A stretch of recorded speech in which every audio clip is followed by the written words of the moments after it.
companion animal in their home considered as part of their family, according to Collins and their colleagues.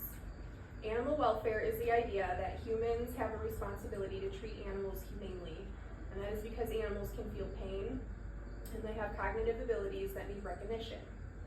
I have witnessed animal cruelty and neglect firsthand, and I've rescued 2 dogs on 2 instances.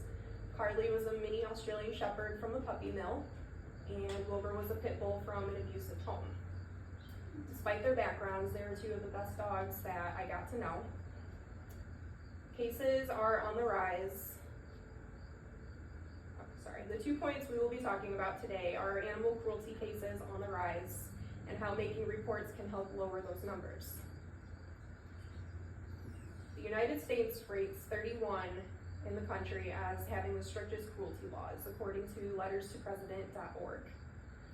Also, according to them, 10 million animals die from abuse in the U.S. alone. The Wildlife Conservation Society says due to the COVID-19 pandemic, 1,065 cases were reported in 2020. Additionally, almost 600 cases were reported in just the first 2 months of 2021. The National Audubon Society reports that animal cruelty complaints increased 55% over the last 10 years. Did you know that more than 6.5 million animals enter shelters yearly? If you look over here, you can see there's quite a few dogs in this kennel here. According to the ASPCA, 1 million animals are euthanized yearly due to overcrowding. A lack of knowledge and understanding of animal cruelty and neglect prevents reports from being made. Laybourne's article mentions that every minute 1 animal suffers from abuse. One alarming statistic in that article is that among all violent crimes committed, animal abuse accounts for nearly 28%. The article also mentions that less than 0.01% cases receive media attention, which can be used to raise awareness and educate individuals.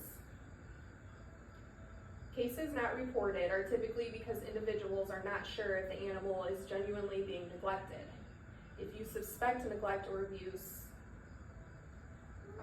observe and evaluate the situation at different times of day. According to American Humane, many cases result from pet owners' lack of understanding of the animal's needs. If you look at my next picture here, there's 5 needs for animals, but I feel these are just the basic needs that can be provided. While these statistics are alarming, everyone can take steps to help prevent and report any acts of cruelty or neglect. Even reporting suspicions can help reduce the number of cases. When reported to the proper authorities, they can take action to help prevent further cruelty and neglect. In ARCO's article, it says veterinarians must report to an animal welfare inspector if the issues cannot be discussed with the caregiver, if an action plan does not improve, or in severe cases of cruelty and neglect. Education on animal neglect and cruelty and how to act if witnessed are great ways to implement the solution of reporting cases.